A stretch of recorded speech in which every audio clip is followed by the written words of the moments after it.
Hi students, my name is Rajshekhar, school assistant ZPHS Bondapalli. In previous class, what we learned? We observed heat, temperature and thermal equilibrium. In today's class, we have discussed about specific heat, derivation for specific heat, applications for specific heat. Hi students, previous క్లాస్లో మనం ఏమేమి నేర్చుకున్నామో ఇప్పుడు చూద్దాం. ఉష్ణము, ఉష్ణోగ్రత, ఉష్ణ సమతాస్థితి. ఈరోజు తరగతిలో మనం ఏమేమి నేర్చుకుందామో ఒకసారి చూద్దామా. విశిష్టోష్ణం, విశిష్టోష్ణాన్ని సమీకరణాన్ని ఉత్పాదించుట, విశిష్టోష్ణం యొక్క అనువర్తనాలు, ఈ అంశాల గురించి మనం ఈ తరగతిలో నేర్చుకుందాము.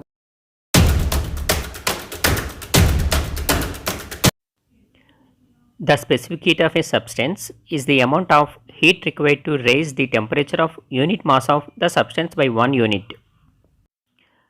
ఏకాంక ద్రవ్యరాశి గల పదార్థ ఉష్ణోగ్రతను 1 డిగ్రీ సెల్సియస్ పెంచడానికి కావలసిన ఉష్ణాన్ని ఆ పదార్థ విశిష్టోష్ణం అంటారు.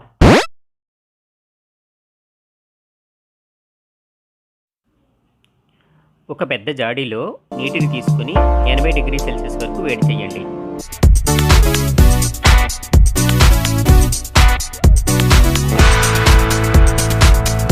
ఒకే పరిమాణం గల 2 పరీక్ష నాళికలను తీసుకొని ఒకదానిలో 50 గ్రాముల నీటిని, రెండవ దానిలో 50 గ్రాముల నూనెను పోయండి. వాటికి ఒంటి రంధ్రం గల రబ్బరు బిరడాలను బిగించండి. బిరడాలకు గల రంధ్రాల గుండా 2 పరీక్ష నాళికలోనికి 2 ఉష్ణమాపకాలను అమర్చండి.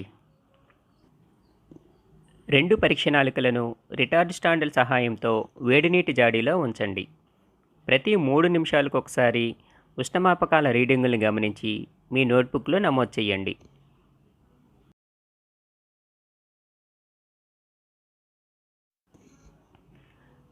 ఏ పరీక్ష నాళికలో ఉష్ణోగ్రత త్వరగా పెరిగింది? నీటికి నూనెకి అందించిన ఉష్ణం సమానమేనా? సమాన కాలంలో రెండింటికి ఒకే ఉష్ణోగ్రత అందించినప్పటికీ నూనె ఉష్ణోగ్రత రేటు నీటి ఉష్ణోగ్రత రేటు కంటే ఎక్కువగా ఉండటాన్ని మనం గమనించవచ్చు.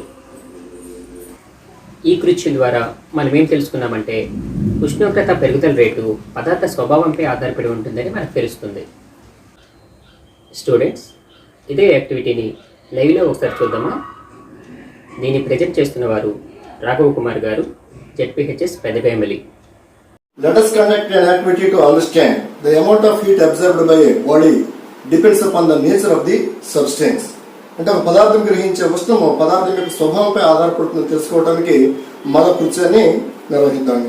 ఈ కృత్యానికి మనకు కావాల్సిన పరికరాలు ఏంటంటే ఒక గాజు బీకర్, మనకి రిటార్డ్ స్టాండ్లకు బదులుగా ఒక అట్టనే స్టాండ్ లాగా ఏర్పాటు చేసుకున్నాం. వీటికి మనం పరీక్ష నాళికల్ని థర్మామీటర్ని అరేంజ్ చేసుకుందాం. కానీ ఒకే స్కేల్లో ఉన్నటువంటి 2 థర్మామీటర్లు, అలాగే 2 పరీక్ష నాళికలు, వేడి నీరు కోసం ఒక వేడి నీరు కెటిల్, లేదా మనం పొయ్యి మీద వేడి చేసుకున్న నీళ్ళని మనం ఉపయోగించుకోవచ్చు.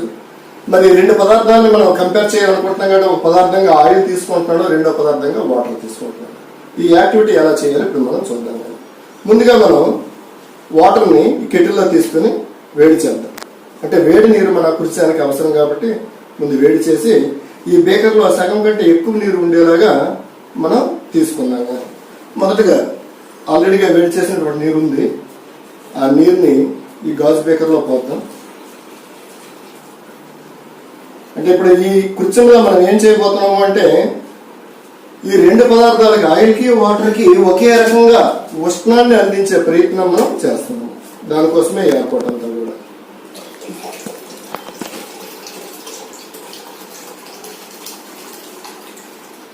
సరే, 3/4 of the container filled with water, hot water. ఈ హాట్ వాటర్కి ఏంటంటే ఈ మూతని ఇలా పెట్టి దీనిపైన ముందు ఒక థర్మామీటర్, ఒక పరీక్ష నాళికలో ఆయిల్ తీసుకుందాం. మొదటి పరీక్ష నాళికలో ఎంత ఆయిల్ అయితే తీసుకుంటామో రెండో పరీక్ష నాళికలో అంతే వాటర్ తీసుకుందాం.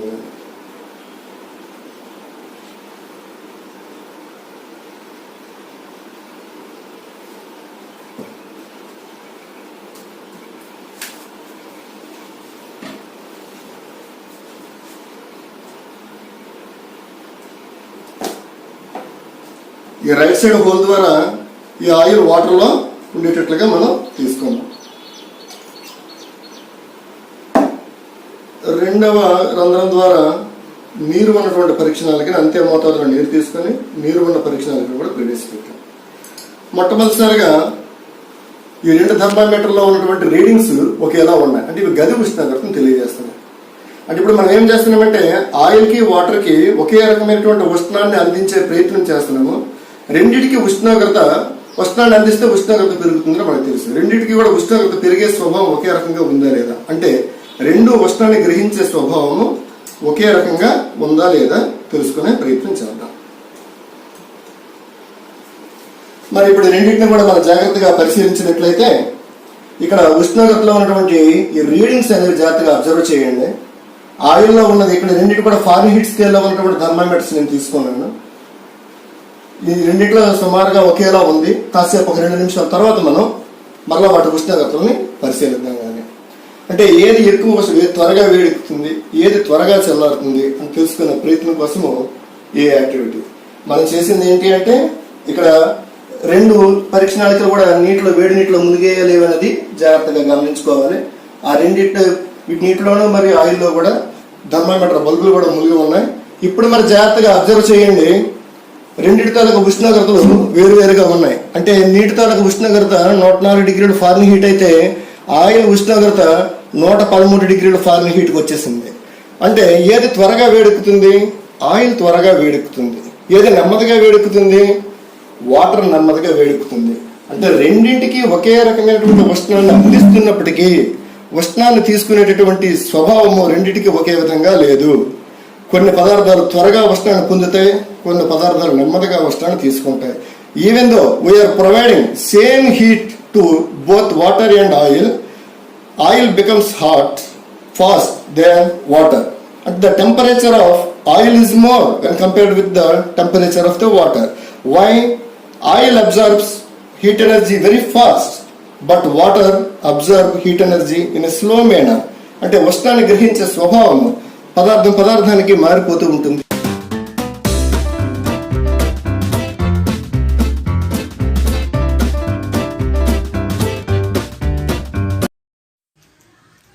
ఒక చిన్న బేకరులో 250 మిల్లీలీటర్ల నీటిని, పెద్ద బేకర్లో 1 లీటర్ నీటిని తీసుకొని ఉష్ణమాపక సహాయంతో వాటి తొలి ఉష్ణోగ్రతను గుర్తించండి.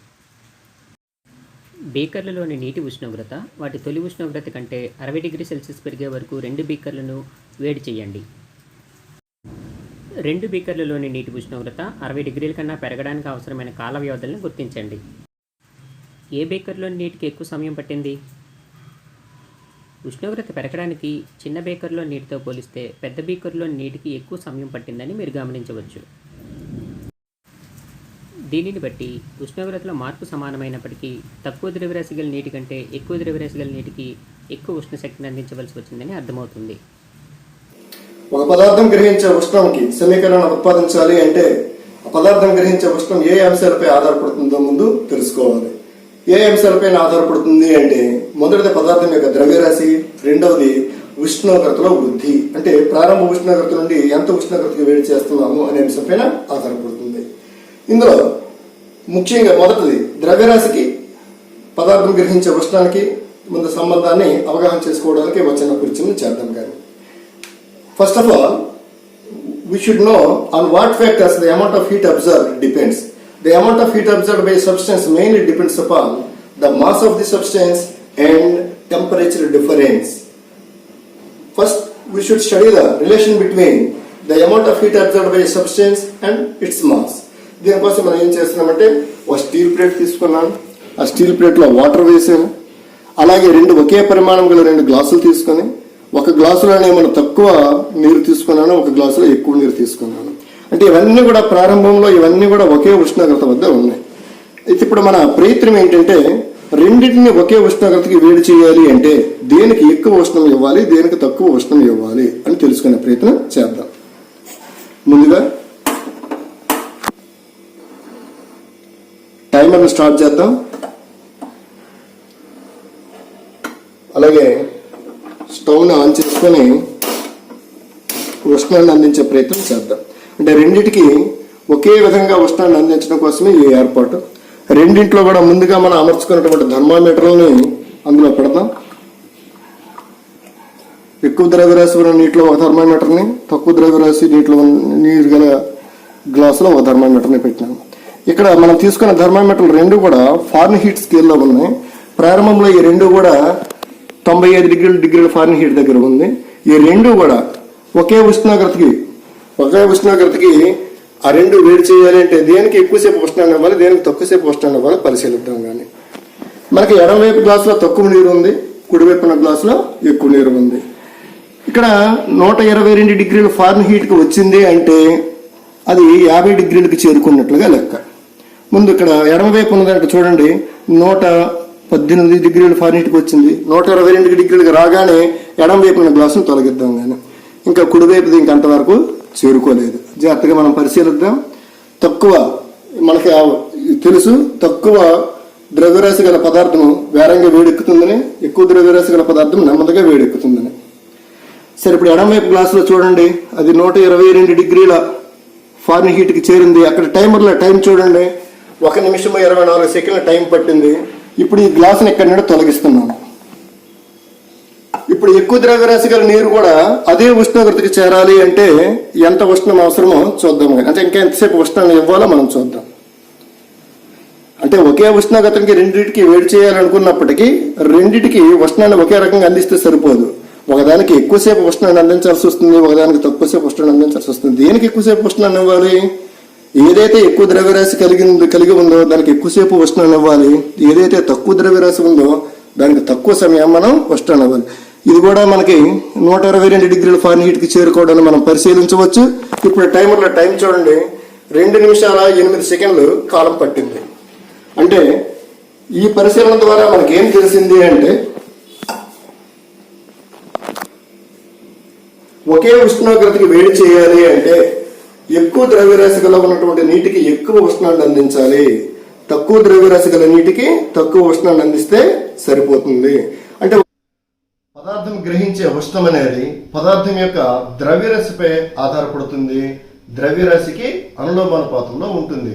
The amount of heat energy observed by a substance depends upon mass of the substance and it is directly proportional to mass of the substance. ఇప్పుడు మనం పదార్థం గ్రహించే ఉష్ణానికి ఉష్ణోగ్రతలో వృద్ధికి ఏమిటి సంబంధమో తెలుసుకునే ప్రయత్నం చేద్దాం. దీనికోసం మనం ఏం చేసామంటే ఓ స్టీల్ పాత్ర తీసుకొని అందులో కొంత నీరు తీసుకోవచ్చు, ఎంత నీరైనా మనం తీసుకోవచ్చు. దీనికి కూడా ఒక మూత ఏర్పాటు చేశాం. ఈ మూతకి ఒక థర్మామీటర్ని ఏర్పాటు చేశాను. ప్రారంభంలో ఇది చల్లటి నీటి తాలూకు ఉష్ణోగ్రతను తెలియజేస్తుంది. ఈ చల్లటి నీటి తాలూకు ఉష్ణోగ్రత అనేది సుమారుగా 29 డిగ్రీలు 30 డిగ్రీల మధ్యలో ఉంది. ఇప్పుడు మనం ఏం చేద్దామంటే దీనిని 40 డిగ్రీలకు పెరగడానికి ఎంత టైం పట్టింది, 50 డిగ్రీలకు ఉష్ణోగ్రతను పెంచడానికి ఎంత టైం పట్టింది, రెండింటిని తెలుసుకునే ప్రయత్నం చేద్దాం. అంటే ఉష్ణోగ్రతలో వృద్ధి ఎక్కువగా ఉండాలి అంటే మనం ఉష్ణాన్ని ఎక్కువ సమయం అందించాల్సి ఉంటుంది. ఉష్ణోగ్రతలో వృద్ధి తక్కువ కావాలి అనుకుంటే తక్కువ సమయాన్ని ఉష్ణాన్ని ఇస్తే సరిపోతుంది. దీన్ని మనం ఈ కృత్యం ద్వారా తెలుసుకునే ప్రయత్నం చేద్దాం. ముందుగా ఈ పాత్రలో నీరు తీసుకొని ఏం చేశాను, నేను ఈ మూతకు ఒక థర్మామీటర్ని అమర్చాను. ఈ మూత చెక్కతో చేయడం వల్ల మనకు ఉపయోగం ఏమని తెలుసు ఆల్రెడీగా. ఇది ఉష్ణ బంధక పదార్థం కాబట్టి ఉష్ణాన్ని పరిసరాలకు వెళ్లకుండా కొంతవరకు నివారిస్తుంది. అయినా స్టీల్ పాత్ర నుండి కొంత ఉష్ణం బయటికి వెళ్ళిపోతుంది, కానీ కొంత మోతాదు వరకు మాత్రము ఉష్ణం బయటికి వెళ్లకుండా నివారిస్తుంది. సరే, స్టవ్ ఆన్ చేశాను, అలాగే టైమర్ని కూడా స్టార్ట్ చేశాను. ప్రారంభంలో ఉష్ణోగ్రత 30 డిగ్రీలు ఉంది. ఇది 40 డిగ్రీలకి చేరడానికి ఎంత టైం పడుతుందో మనకు చూద్దాం. ఆ తర్వాత 50 డిగ్రీలకి చేరడానికి పట్టే టైం కూడా మనం పరిశీలిద్దాం. కానీ అంటే నీటికి మనం ఉష్ణాన్ని ఒకే రకంగానే మనం అందించాలి. మాటిమాటికి ఫ్లేమ్ని పెంచడం లేదా తగ్గించడం అనేది చేయకూడదు. ఎందుకంటే ఏకరీతిగా ఉష్ణాన్ని ఇవ్వాలి. కొంచెం వేగంగా ప్రయోగం అవ్వాలని కొంచెం ఎక్కువ ఉష్ణాన్ని ఇవ్వడమే, ఎక్కువ ఉష్ణాన్ని అందిస్తున్నాను.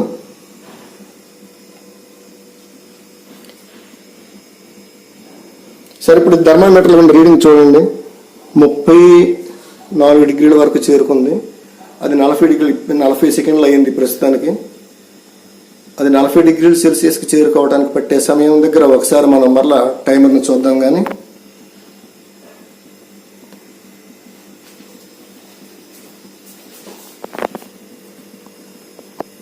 ఓకే, ఇది 40 డిగ్రీలు చేరుకుంది. 40 డిగ్రీలు చేరుకోవడానికి పట్టిన సమయం 1 నిమిషం 2 సెకండ్లు. మరలా దాన్ని వేడి చేయడానికి కొనసాగిద్దాం. అంటే ఇప్పుడు మనం కొంతసేపు ఉష్ణాన్ని ఇచ్చాము. ఇంకా 50 డిగ్రీలకు కావాలనుకోండి, మనం ఇప్పుడు వెంటనే స్టవ్ ఆఫ్ చేస్తే ఉష్ణోగ్రత పెరగదు. మనకి ఇంకా ఉష్ణోగ్రతలో వృద్ధి కావాలి అంటే ఎక్కువ ఉష్ణాన్ని మనం అందించాల్సిందే. కాబట్టి ఇంకా మనం ఉష్ణాన్ని ఇవ్వడాన్ని కొనసాగిస్తూనే ఉన్నాము. ఉష్ణోగ్రతల పెరుగుదలను కూడా మనం జాగ్రత్తగా పరిశీలించవచ్చు. 45 డిగ్రీల వరకు చేరుకుంది. 50 డిగ్రీలు చేరుకోగానే మనం ఉష్ణాన్ని ఇవ్వడం ఆపుదల చేద్దాం. ఓకే, 50 డిగ్రీలకి చేరుకోవడాన్ని మనం పరిశీలించవచ్చు థర్మామీటర్లో. ఈ 50 డిగ్రీలు చేరుకోవడానికి పట్టిన సమయం 1 నిమిషం 41 సెకండ్లు. అంటే ఈ కృత్యం ద్వారా మనం ఏం అవగాహన చేసుకోవచ్చు అంటే, మనకి ఉష్ణోగ్రతలో వృద్ధి ఎక్కువగా ఉండాలి అంటే ఎక్కువసేపు ఉష్ణాన్ని ఇవ్వాలి. అంటే ఇక్కడ మనం ఏం మార్చడం లేదు, ద్రవ్యరాశిని మార్చడం లేదు, ద్రవ్యరాశిని స్థిరంగా ఉంచాము. ఉష్ణోగ్రతలో వృద్ధిని మనం పెంచదలుచుకుంటున్నాము. ఎక్కువ వృద్ధి కావాలి అంటే ఎక్కువ ఉష్ణాన్ని అందించాలి, తక్కువ వృద్ధి కావాలి అంటే తక్కువ ఉష్ణాన్ని అందించాలి. అంటే ఉష్ణోగ్రతలో వృద్ధికి ఉష్ణానికి ఉన్నటువంటి సంబంధం ఏంటి? అనులోమానుపాతంలో ఉంది. అంటే the amount of heat energy absorbed by the substance is directly proportional to the temperature difference in the thermometer. If we want to heat for more temperature, we should supply more heat. So there is a direct proportion, there is a direct relation between mass and temperature difference. So the amount of heat absorbed is directly proportional to temperature difference of the substance when mass of the substance is constant. From previous activities, we can understand that the amount of heat absorbed by a substance depends upon two factors. One, mass of the substance, and two, temperature difference, that is increase in temperature. For same change in temperature, the amount of heat absorbed or lost by a substance is directly proportional to its mass. That is, Q is proportional to M when delta T is constant. For the same mass of a substance, the increase or rise in temperature is directly proportional to the heat absorbed by the substance. That is, Q proportional to delta T when M is constant. From the previous expressions, we conclude that Q is proportional to M delta T, or Q is equal to Km delta T, where K is proportionality constant. Instead of K, we write S as constant, and this S is called as specific heat of the substance. By using this formula, we can calculate the amount of heat absorbed or lost by a substance. From this equation, we can also calculate the specific heat of a substance by S is equal to Q by M delta T. కొన్ని పదార్థాల యొక్క విశిష్టోష్ణ విలువల్ని మనం ఈ పట్టికలో చూడవచ్చు.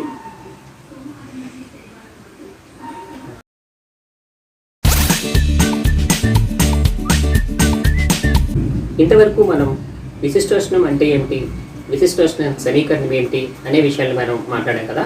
అలాగే విశిష్టోష్ణం యొక్క అనువర్తనాలను ఇప్పుడు మనం తెలుసుకుందాము. The sun delivers a large amount of energy to the earth daily. The water sources on earth, particularly the oceans, absorbs this energy for maintaining a relatively constant temperature. The oceans behave like heat storehouses for the earth. They can absorb large amounts of heat at the equator without appreciable rise in temperature due to high specific heat of water. Therefore, oceans moderate the surroundings temperature near the equator. Ocean water transports the heat away from the equator to areas closer to the north and south poles. This transported heat helps moderate the climate in parts of the earth that are far from the equator. సూర్యుడు ప్రతిరోజు అధిక పరిమాణంలో శక్తిని విడుదల చేస్తాడు. వాతావరణ ఉష్ణోగ్రతను సాపేక్షంగా స్థిరంగా ఉంచడానికి భూమిపై ఉన్న నీరు, ప్రత్యేకంగా సముద్రాలు ఈ ఉష్ణాన్ని గ్రహించుకుంటాయి. భూమిపై ఉన్న సముద్రాలు ఉష్ణ భాండాగారాలుగా ప్రవర్తిస్తాయి. నీటి యొక్క విశిష్టోష్ణం ఎక్కువ కావడం వలన సముద్రాలు భూమధ్యరేఖ వద్ద అధిక పరిమాణంలో ఉష్ణాన్ని గ్రహిస్తాయి. కనుక భూమధ్యరేఖ వద్ద సముద్రాలు పరిసరాల ఉష్ణోగ్రతను సమతుల్యం చేస్తాయి. ఈ సముద్ర జలం ఉష్ణాన్ని భూమధ్యరేఖకు రెండు వైపులా ఉత్తర దక్షిణ ధ్రువాలకు దగ్గరగా ఉన్న ప్రదేశాలకు బదిలీ చేస్తుంది. ఇలా బదిలీ అయిన ఉష్ణం భూమధ్య రేఖకు దూరంగా ఉన్న ప్రదేశాల శీతోష్ణ స్థితిని సమతుల్యం చేయడానికి సహకరిస్తుంది. Watermelon brought out from the refrigerator retained its coolness for a longer time than any other fruit because it contains a large percentage of water. Water has greater specific heat. Fridge నుండి బయటకు తీసి ఉంచిన వివిధ రకాల పండ్లతో పోల్చినప్పుడు పుచ్చకాయ ఎక్కువ సమయం పాటు చల్లదనాన్ని నిలిపి ఉంచుకుంటుంది. దీనికి కారణం పుచ్చకాయలో ఎక్కువ శాతం నీరు ఉండటం మరియు నీటి విశిష్టోష్ణ విలువ అధికంగా ఉండటమే.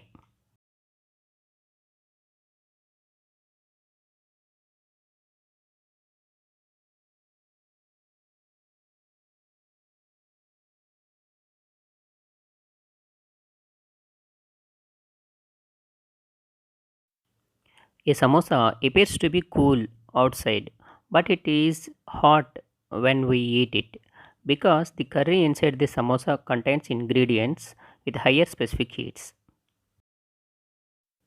కొన్ని సందర్భాలలో సమోసాను చేతితో తాకినప్పుడు వేడిగా అనిపించకపోయినా దానిని తింటే లోపలి పదార్థాలు వేడిగా ఉన్నాయని తెలుస్తుంది. దీనికి కారణం సమోసా లోపల ఉన్న పదార్థాల విశిష్టోష్ణం ఎక్కువ, అందువల్ల అవి ఎక్కువ సమయం పాటు వేడిగా ఉంటాయి.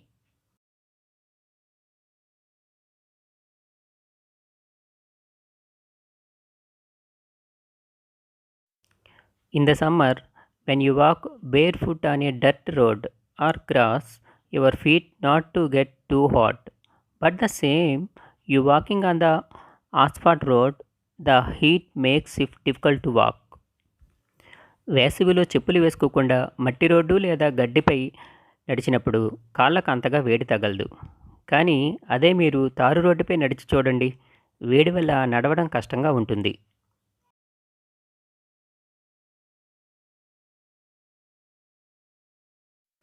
The water in swimming pool remains cool even in summer, and people enjoy a lot staying inside the pool. The reason is high specific heat of water. వేసవిలో కూడా ఈత కొలనులోని నీరు చల్లగా ఉంటుంది మరియు ప్రజలు పూల్ లోపల చాలా ఆనందిస్తారు. కారణం నీటి యొక్క విశిష్టోష్ణం విలువ ఎక్కువ అవ్వడం.